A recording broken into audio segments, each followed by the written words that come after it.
This is the problem I've got, okay? This is the problem I've got. I'm British and I'm proud of that, but I'm also proud of my Sri Lankan heritage, but I cannot connect with it. And the reason I cannot connect with it is because I do not speak the language, but I look like I should be able to speak the language, right? This is an incredible Sri Lankan disguise, right? If you're white and you go to Sri Lanka, you've got no problems because they just assume, obviously, you can't speak it. For me, it looks like I can speak it, and they're extremely friendly people. As soon as we landed, they're talking to me, like, so just like walking through the airport, bump into someone, and I have to say, listen, I'm so sorry, mate. I can barely understand Glaswegian. Like, there's no banter to be had here. Sorry. And then I can't even connect with my family. That's the sad thing. I can't even connect with my family because they only speak a bit of English. I don't speak any Tamil. So I'll meet an uncle and go, hello, uncle. Hello, Romesh. You good? Yeah, I'm good. You good? Yes. One of my uncles gave me an insight into Sri Lankan culture sort of accidentally, right? He introduced me to his wife, brought over this sort of portly Sri Lankan woman, and then he goes, Romesh, this is my wife. And I said, oh, lovely to meet you. And then he goes, fat, no? And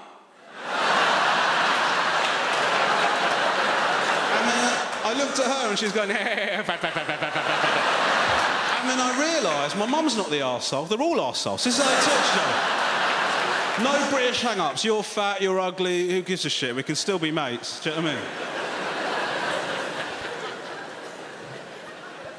This is the weird situation in my life, is that my mum and dad worried about my brother and I not being Sri Lankan enough. Also, conversely, worried about us not being English enough, right? And this is...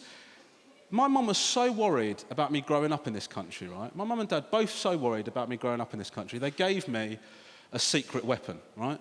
Don't worry, it's not something I'm now going to detonate, all right? It's much more innocent than that. This is my secret weapon. My first name is not Romesh. Romesh is my middle name, right? My first name is Jonathan, right? Go fuck yourselves. All right, but it is Jonathan, right? That's what it says on my birth certificate. Now, I didn't know that because when I was at home as a little kid, my mum and dad called me Romesh. Do you know the first time I found out what my name was my first day at school? You know, when the teachers have got the registers. Can you imagine that? I'm just sat there like, what?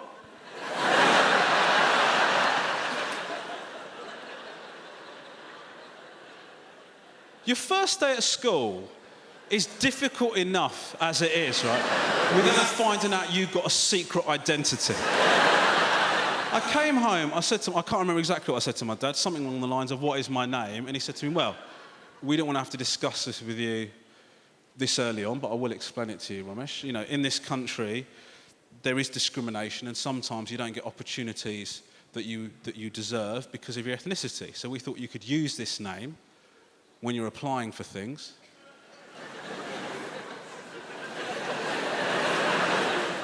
And hopefully dodge the issue. It's a very well-intentioned plan. I don't know how he thought that was going to play out, right? So I put that on an application form. The guy looks at it and goes, Jonathan Ranganathan.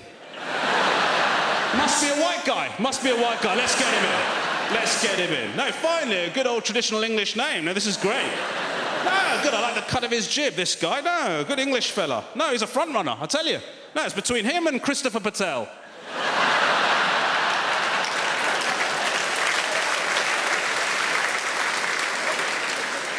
And then, what the shit happens at the interview?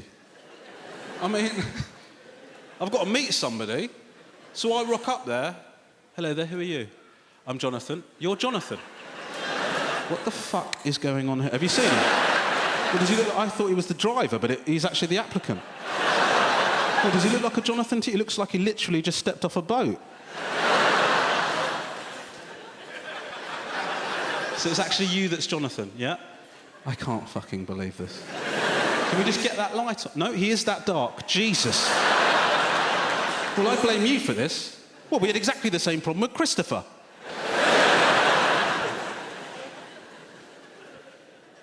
Anyway, I've digressed massively. I'm in Starbucks. You remember this? I'm in Starbucks. I'm drinking my coffee. I'm at my laptop. I'm having a wonderful time, right? I'm at a shared table. This woman walks in. She orders her coffee, right? She comes to sit down. She's got to sit near me because I'm at a shared table. As she goes to sit down, she knocks my coffee onto my laptop, breaking it instantly. Then she turns to me and she goes, "Oh my God, I'm so sorry. Can I get you another coffee?"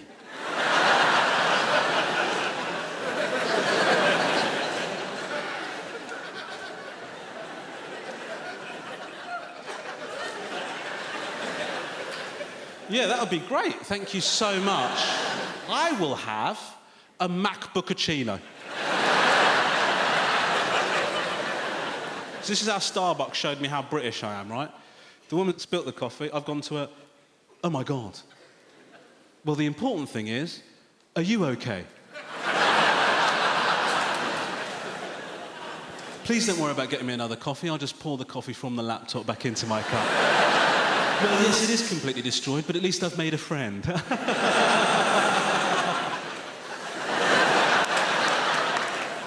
I phoned my wife to tell her about it, right?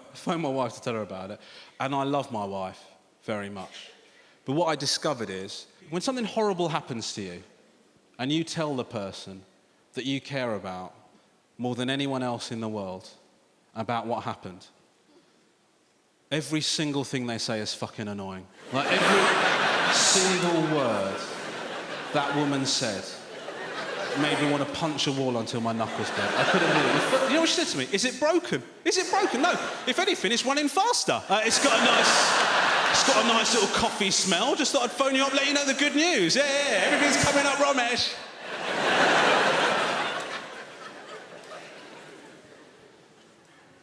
Oh my God, she's a very funny woman. Not intentionally. I'll give you an example. I was due to do a gig in Barton upon Humber last year. 2 weeks before I'm due to do the gig, I get a phone call from my agent. She said to me, "Romesh, a little bit of an awkward situation. The venue have been contacted by the BNP, and they say that they're fundamentally opposed to you performing in Barton. And if you go ahead with the performance, they are going to stage a protest, the likes of which Barton has never seen." Now, I don't know what that means. Are we going to dress up? Is there going to be cake? You know, I've got no idea. My agent said to me, "What do you want to do?" I said, "Well, the tour's not been selling that well. This could be exactly the kind of PR that could give it a kick. Is there any way you could organise, sort of contact some other racist organisations, see if you can get them to unify and get this into the Nationals?" Do you know what I mean? She said to me, "No, that's not what I meant. What I meant was, do you want to pull the show?" I said, "No, absolutely not, because I thought this could be my big break. You know, if they do a big protest, suddenly I'm a race warrior. I'm a hero, I'm in all the papers." That's what I wanted, right? They had to put plainclothes police officers in the audience in case anything kicked off, right? So that's 5 tickets. I'm not going to give them freebies. It's not my fault you've got fucking BNP activity, mate. Control it. Anyway, we turn up there, pull into the car park, no protest. And in many ways, that is the ultimate protest, isn't it? We hate you so much that we cannot be asked to turn up and tell you how much we hate you. I was still nervous, though, because I thought, shit, you know, they said it's a protest the likes of which Barton has never seen. Could happen at any point. I could be in the toilet and they get me there. One of them comes out the bulge, you know, "Take that, you brown bastard," like fist up the arsehole or something like that. Do you know? I don't know. Could be surprise attack, sneak attack, right? So I was still nervous. We get into the venue, the staff in the venue being very apologetic, sort of overcompensating, being very nice. Did me a curry, which I thought a bit of a piss take, but I had it. It had raisins in it. Anyway, it doesn't matter. So I do the show, nothing happens. I finish the show, I phone up my wife because she was worried. I said to her, nothing happened. She said to me, "You know what, Rom? In many ways, you sort of got to hope that it was racism."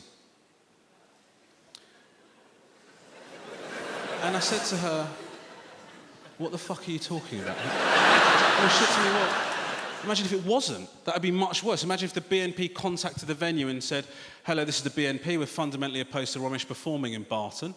And they said, well, we don't tolerate racism. And they said, no, it's not racism. We just think he's dog shit. Imagine, as an ethnic minority act, if your ethnicity wasn't what the BNP found most offensive about you.